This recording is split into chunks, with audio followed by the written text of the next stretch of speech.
Assalamu alaikum, good evening and welcome to tonight's episode of Talking Points. I'm your host Syed Neaz Ahmad. In our studios today we have Dr. Feroz Kamal. He's an eminent commentator, writer, apart from being a medical professional. Welcome to the show, sir. Thank you very much for having me in your show. Well, this is an eventful evening.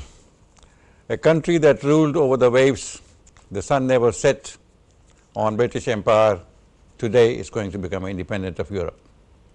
But that will be for another program. We have had our show on that program last week. Tonight, we want to discuss a few other things that need our attention. Secularism is a very fashionable term. In politics, in social context, it assumes different meanings. In India, Muslims who have been living there for thousands of years are now being looked at with suspicion, and some of them, after the filing of the forms for citizenship, registration forms and all that, some of them who cannot proclaim or find out or mention the name of their grandmother's grandmother are described as dubious citizens. See, we are not going to get involved into the politics, but as it is, it sounds very unusual. I do not know the name of the grandmother of my grandmother, and I'm sure that most of the people will not be able to. Sir, how do you see this? The basis of India, they did not realize the two-nation theories. The basis of India and Gandhiji was secularism. Yes.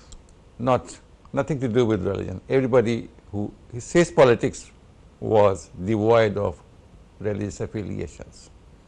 He was successful or not, only historians will decide. See. Now, the two-nation theory, India's claim to secularism is, some people say it was false. Gandhi opposed Jinnah's two-nation theory. See. But according to one of the very prominent politicians in India and also well-known internationally, writer and United Nations Deputy Secretary General formerly, Mr. Shashi Tharoor says that Jinnah is winning now. See, he has not won completely, but he is winning now because he had opposed, Shashi Tharoor himself had opposed the introduction of this. Getting into the details of who is Indian and who is not. See, apart from that, the news is also very hot that there is a new peace initiative for Middle East, particularly Palestine. It sounds like accept it or leave it for Palestinians. The Palestinians are not happy. Some very eminent analysts have called this not a deal but a steal. 2-3 things that we want to discuss this evening. Where do we begin? Yeah, we can start from India. Yes. Yeah. Actually, terrible things are happening all over the world against the Muslims. Now, especially in India and also in the Arab world. And now let us discuss about the tragedies the Muslims in India are suffering now. Yes, two-nation theory. Actually, that was the basis of creation of Pakistan in 1947. Jinnah pleaded that Muslims are a different nation. And Congress leaders like Gandhi, Jawaharlal Nehru, even Maulana Abul Kalam Azad, they pleaded that Muslims and Hindus all are together Indian nations, one nation. But they had lived there for thousands of years together. Yeah, that's without true. any friction. Yeah, but yeah, that's true. But in 47, that was the burning issue, whether the Muslims can live together in undivided India or not. That's a very crucial issue. No, it goes back to 1940 when this two-nation theory was put forward. Yeah, actually, there was an issue at that time that Congress leaders, even Muslim League leaders like Qaid Muhammad Ali Jinnah, they thought initially that Jinnah also thought that let us fight together against the colonial rulers, yes. India. They fight together. And but Muslims realized, very soon they realized that this is not the only battle that we have.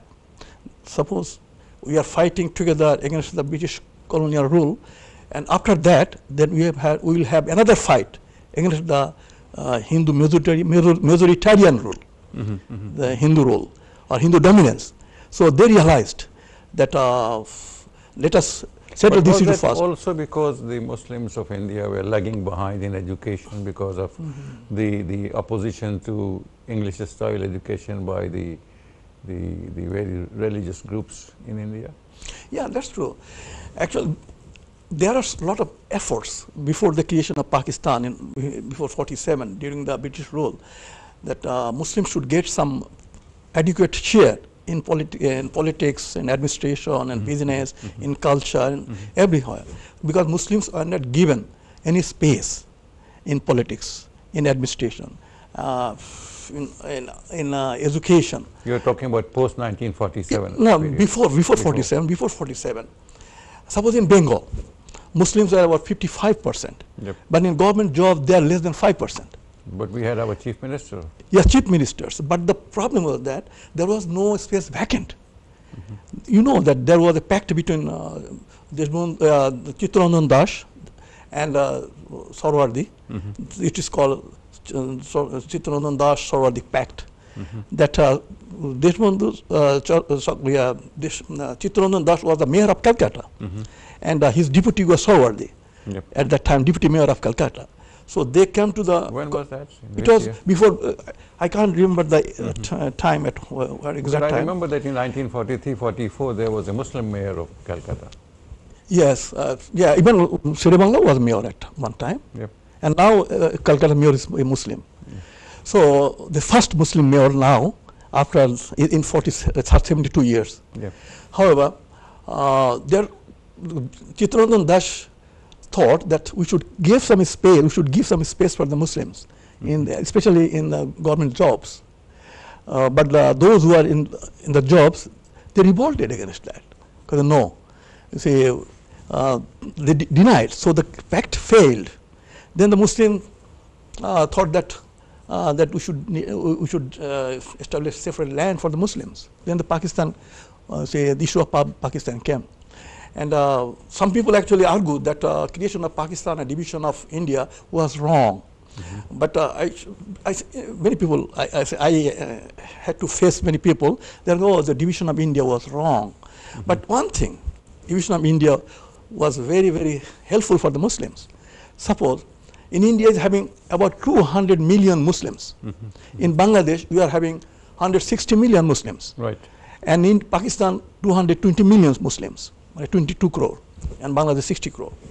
But look, forget about Karachi or Lahore or Islamabad. The number of professionals like doctors, engineers, academics, lawyers, businessmen, export importers, the number we are having only in Dhaka. All the 22 crore Muslims of India do not have that. True. I'm working as a consultant in this country. You will find very few Indian Muslim consultant in this country. You see, whereas their number is bigger than Bengali Muslims. Why? Because little space is given to the Muslims to come off.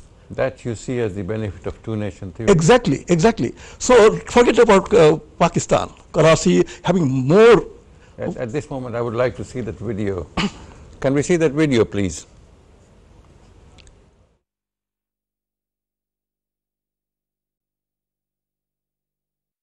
I would say Jinnah is winning.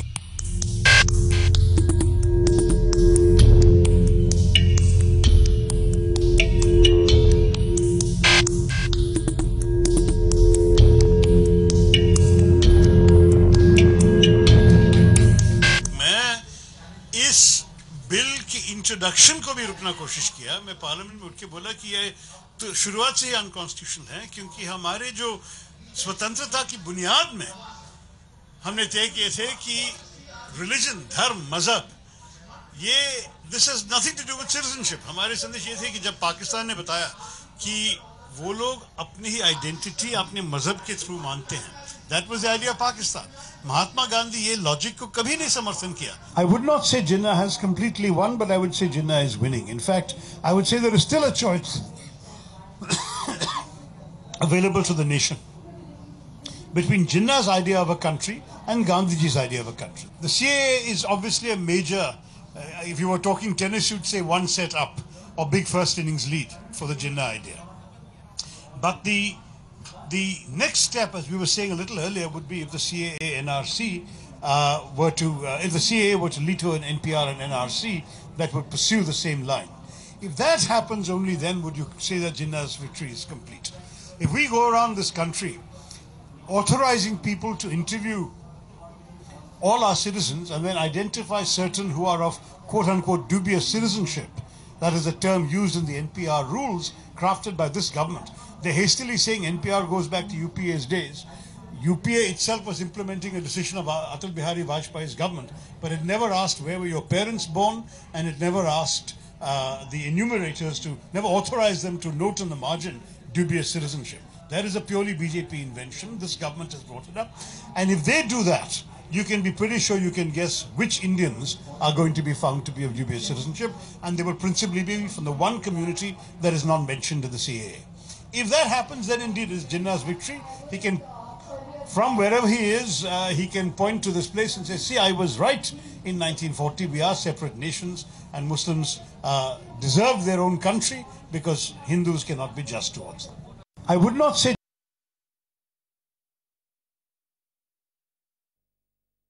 That was Mr. Shashi Tharoor.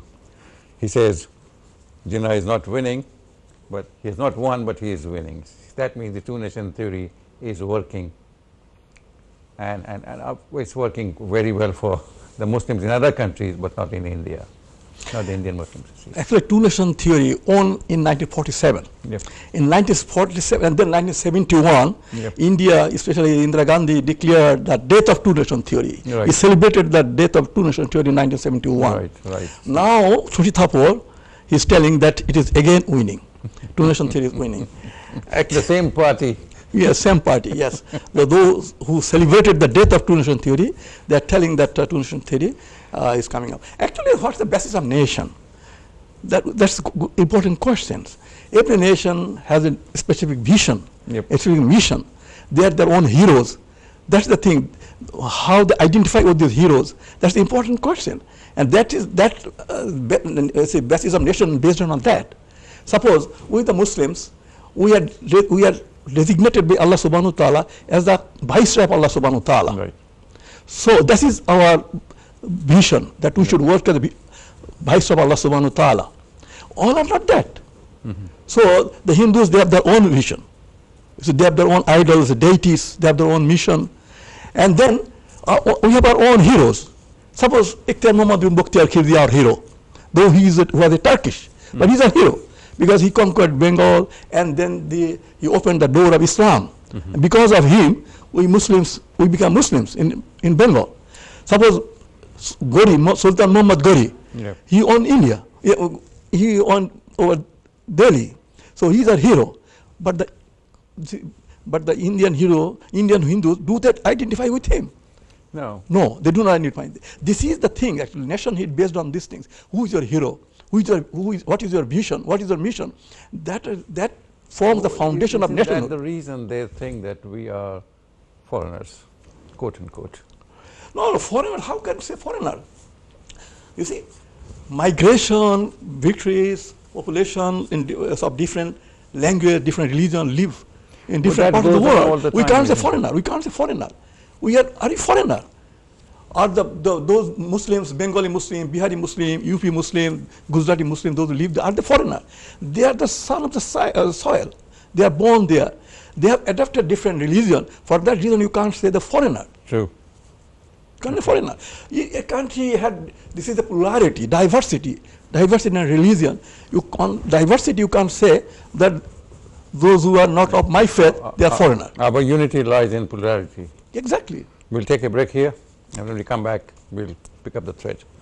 Thank you for being with us. We'll be back soon after this short break.